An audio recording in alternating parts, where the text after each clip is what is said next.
بسم اللہ الرحمن الرحیم۔ السلام علیکم۔ خلیفہ بنتے ہی پہلے ہی دن جو سب سے اہم اور بڑا مسئلہ امیر المومنین حضرت عثمان غنی رضی اللہ تعالی عنہ کے سامنے پیش ہوا، وہ خلیفہ ثانی امیر المومنین حضرت عمر فاروق رضی اللہ تعالی عنہ کے بیٹے عبید اللہ ابن عمر کا مقدمہ تھا، جنہوں نے پہلے ہرمزان پھر جفینہ اور اس کے بعد ابو لولو کی بیٹی کو قتل کر دیا تھا۔ دراصل یہ تہرے قتل کا مقدمہ تھا، جو کہ مسلمانوں کے لیے بڑی سخت آزمائش تھا۔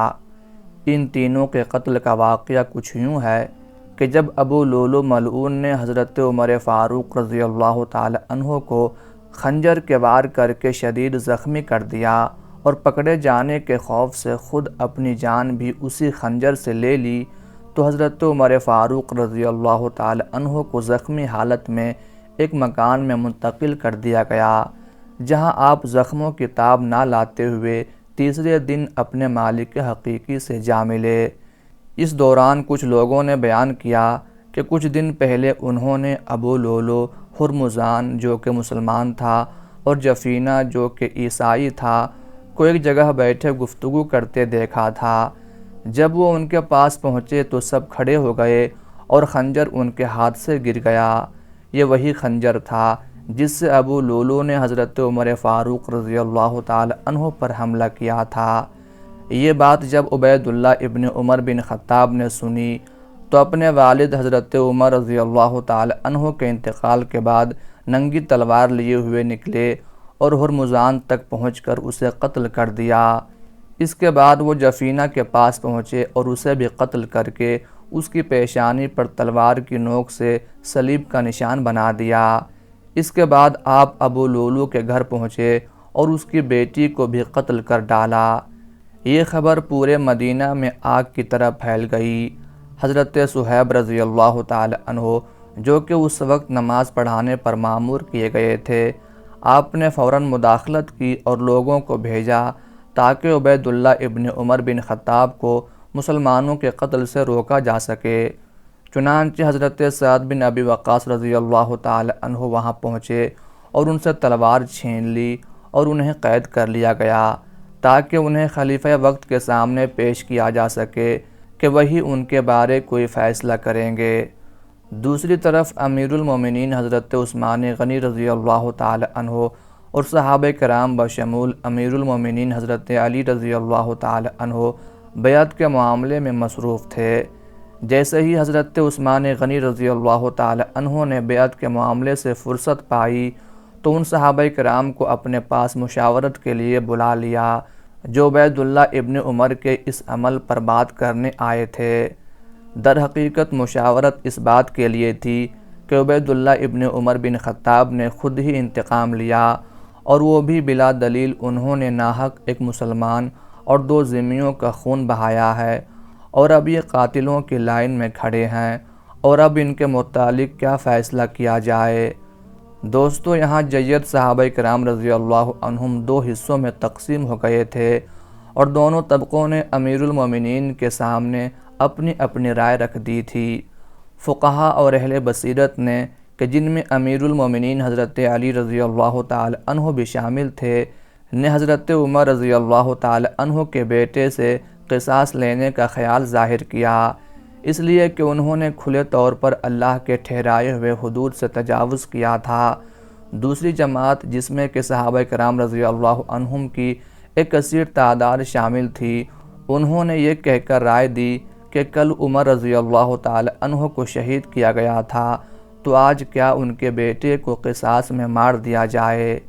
یہاں حضرت عمر بن عاص رضی اللہ تعالی عنہ نے حضرت عثمان غنی رضی اللہ تعالی عنہ کو رائے دی کہ اللہ نے آپ کو اس قضیہ سے بچا لیا، جو کچھ ہونا تھا ہو چکا، آپ اس میں مداخلت نہ کیجیے۔ الغرض یہ ایک انتہائی اہم اور حساس نوعیت کا معاملہ تھا جس پر خلیفہ وقت کو فیصلہ کرنا تھا۔ حضرت عثمان غنی رضی اللہ تعالی عنہ نے سب کی رائے لینے کے بعد جو فیصلہ کیا، تاریخ دانوں کا اس پر اتفاق نظر نہیں آتا،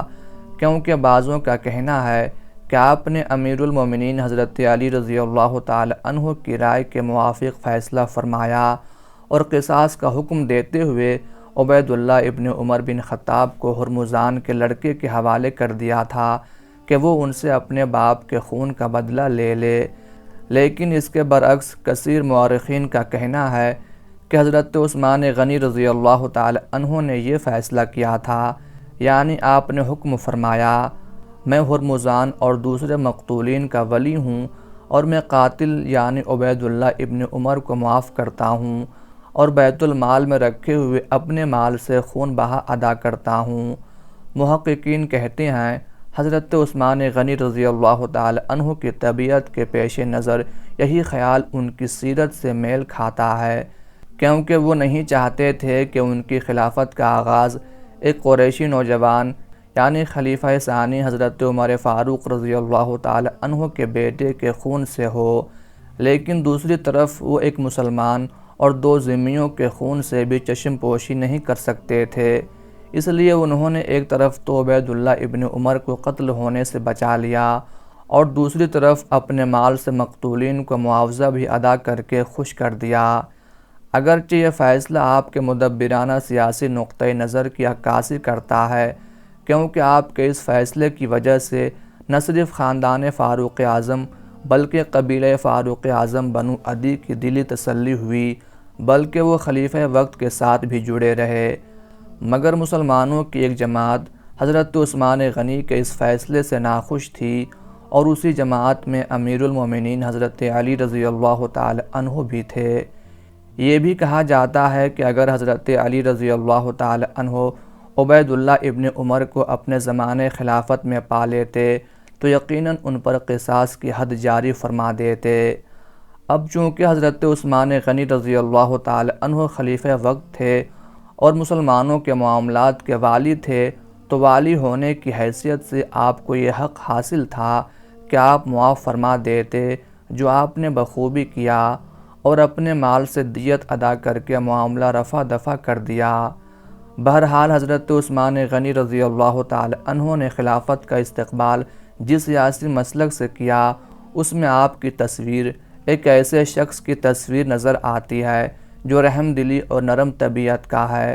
صلح پسند ہے اور دلوں میں بیٹھے ہوئے دشمنی کے جذبات سے بچنا چاہتا ہے،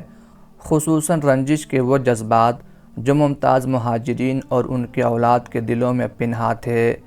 اس سیاست کا لازمی نتیجہ یہ ہونا تھا کہ کچھ لوگ خوش اور کچھ ناراض ہوں۔ یہی وجہ تھی کہ حضرت عثمان غنی کی خلافت کا آغاز ایک ایسے ماحول میں ہوا جو شکوک اور اختلافات سے گھرا ہوا تھا۔ اگر حضرت عثمان غنی رضی اللہ تعالی عنہ کی جگہ حضرت عمر فاروق رضی اللہ تعالی عنہ ہوتے اور ان کے سامنے کسی نوجوان قریشی کا مقدمہ پیش ہوتا، تو پھر وہ کیسے ہی خاندان کا فرد اور کیسے ہی باپ کا بیٹا کیوں نہ ہوتا، وہ ایک پختہ کار کی طرح اپنا فرض انجام دیتے۔ دوستو، حضرت عثمان غنی رضی اللہ تعالی عنہ نے جس طریقے سے اپنے دور خلافت کے آغاز میں پیش کیے گئے پہلے مقدمے کا فیصلہ کیا، اس میں نرمی اور نرم دلی کے نقوش ابھرے ہوئے نظر آتے ہیں۔